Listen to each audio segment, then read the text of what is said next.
Hi everyone, this is Bobby from bn-games.com, and we're here doing another classic capture. This is our first Game Boy classic capture, and we're playing Ghostbusters 2. Ghostbusters. And we're playing this on the Game Boy Advance player for the Nintendo GameCube, which plays basically every Game Boy type that they've made, except for the DS. But because that's not a Game Boy. Yeah, it's not Game Boy. Take that. Now, if you're DS player for the Wii. Now, if you're not familiar with this particular game, it's because it's kind of rare, and not a lot of people did play it. Ghostbusters 2, this version was made by HAL Laboratories, which you would know from Super Smash Brothers. Super Smash Brothers. And they had some work. They did some work with Pokemon. If you can't tell, it looks like you're playing a couple of Pokemon trainers. And it's based off the second movie. If you've never watched the second movie, go do that, and then watch this video. And this is probably the only Ghostbusters game before the PlayStation 3, Xbox 360 version that was any good. And the sad part about this is it was released in small quantities due to, from what I've read, usage rights and that kind of thing. It was done through Activision here, but it came out and it was pretty prominent in Japan and the PAL territories. There's also an NES game which is practically the same game, except for the NES, but not exactly for the NES. The primary cartridge you can find is for the Famicom, which is the Japanese NES, and the NES version can only be found in PAL regions. Will not work on your US NES, and all that was due to marketing, and it gets kind of sticky. It couldn't find any clear reasons why. From a gameplay perspective, you walk around primarily as the person firing either the proton pack or the slime weapon, and then with the B button, control the person with the trap. The trap. Now, if you notice the second person is getting stuck, that's because you have absolutely no control over them. They follow you, so if you go down, they go down. Most of the time. Yeah. They have a tendency to get stuck next to doors and walls, and yeah. It's really, really hard to get them to trap some of them, especially if you're sideways and they're going down, because you have to move in a way where they can be right in front of the ghost so they can capture it. Now, normally you would say, okay, well, that's not a big issue, the second character won't affect you. Nope. If the second character gets hit, you lose points, you lose, health. Yeah, they have their own health meter. Which so as you can see, yeah, the B and the T are your health. It's not a horrible game. It takes a little bit to get used to, but it is a little annoying having to control the second one indirectly. It can get a little sticky at times. Yeah, like I said, it is the best Ghostbusters game, although, Yeah, there's a perfect example right there. Yeah, the only... I don't know. It does the series some service here. I mean, there's nothing really hard about actually capturing the regular ghost. Not in the first few levels. The hardest thing is not to try not to get hit, and fighting the second AI, which kind of just follows you, is probably the hardest bit of this game. I still think it's a reasonable facsimile of the series, in general. Right here, I just got the slime pack, which basically just destroys them. You don't even catch them; you just destroy the ghost. I don't know how that works. And you see how the second one just got hit right there because he got stuck. On top of that, it is a bit of a puzzle game.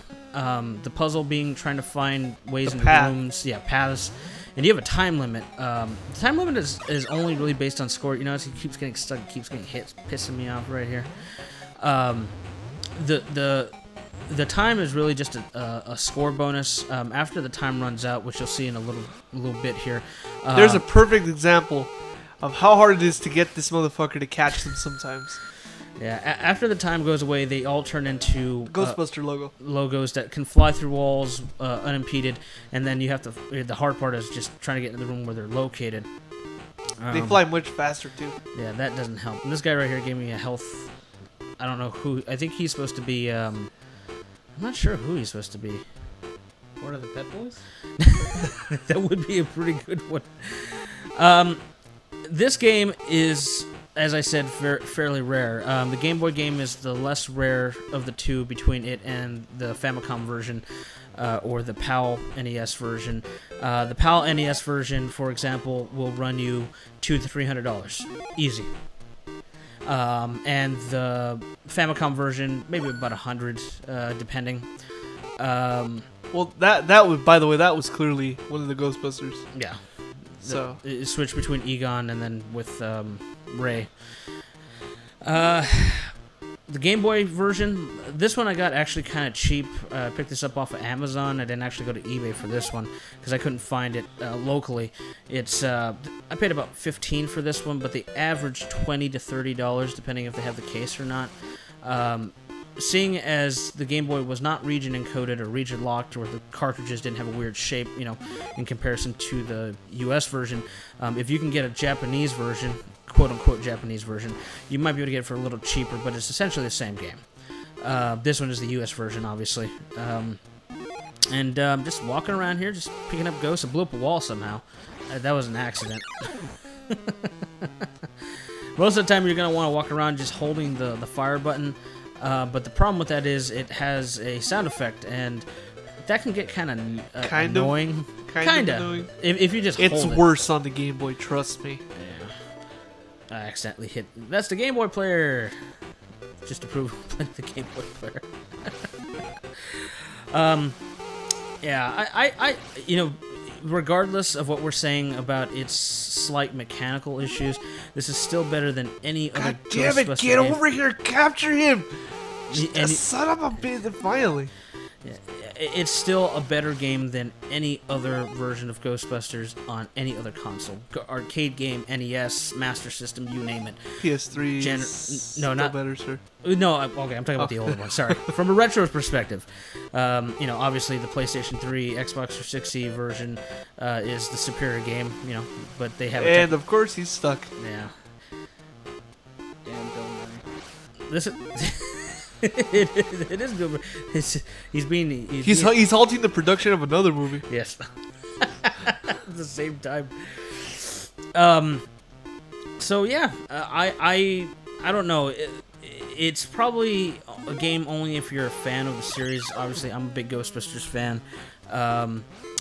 Really? No, not really. It's just like Power Ranger level here. Yeah. For someone else in the room. I wonder who. Timmy? Damn you, Timmy.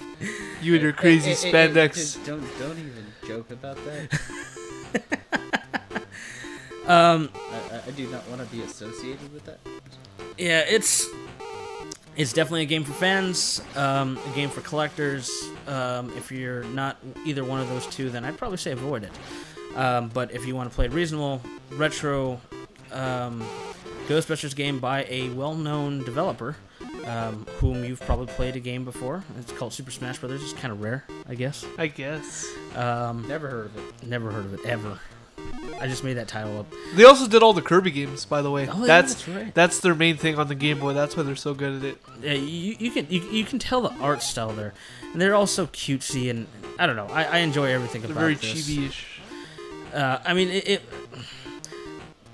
And you're gonna see he's gonna run out of time, and they're gonna turn into the icons. We're complaining about some stuff that's really minute, and the thing we need to really keep in consideration here is this is the original Game Boy. Yeah. And they're trying to do something. They tried to do something and succeeded for the most part. That no other developer who had done any retro Ghostbusters games at the time could do and had done successfully. You actually were a Ghostbuster. You went around zapping shit, and you went capturing shit. You did that to a odd extent, and not a good one either, in the NES and Master System Genesis versions. But it was not a really good representation of what the Ghostbusters were as far as gameplay perspective. And obviously, they don't have dialogue here or whatever. But this is a better representation than any of the other games. I mean, just by far. You know what this really reminds me of? What? The Team Rocket hideout. That's where I said it reminds me of Pokemon. It's like it's like Pokemon except capturing ghosts. Where the map's exactly the same as one of the levels. It's like, where's the teleport pad? Well, the thing is, there's no switch. No, where's the teleport pad? Where's Lapras? Where can I get Lapras? I just caught it right there. And at the end of the actual level, you have the boss. Now, if you watch the movie, you know who these two are. This is the courtroom scene. where the Ghostbusters are being accused of being fake and costing the city money, blah, blah, blah. I died because I had almost run out of health, and then I just used to continue. There's a pretty good sprite of the ghost there. And this is not really hard. Actually, I'm kind of trying to figure out what that is, because it's not the ray, and it's not the slime gun. It's just some kind of other type of blast. It's a shotgun? Oil slick. Actually, that's probably it is. I think my biggest problem with this game, although it's kind of hard, I guess, from a GBA perspective because you're moving, is you can't shoot diagonally. So, No. that's what makes this a little more challenging. And then you get the W. But I like how your partner is a Synchronized? human shield. Oh, yeah. They can't get hurt. That's nice. That is really nice because they can get hurt everywhere else. If they got hurt here, I would be pissed. Yeah. Because that would make it really unfair. Unfair, almost impossible. Yeah. Probably. But hey, I mean, it's nice to have a boss battle that you get around just doing the capture ghost puzzle thing. I mean, it's a nice change up, and it works well enough. It's better than buying bait in a car. All right, everyone. Well, this was Ghostbusters 2 for the Game Boy on the Game Boy Advance player for the GameCube. Please subscribe and let us know what you think. What does Dracula have to do with Ghostbusters?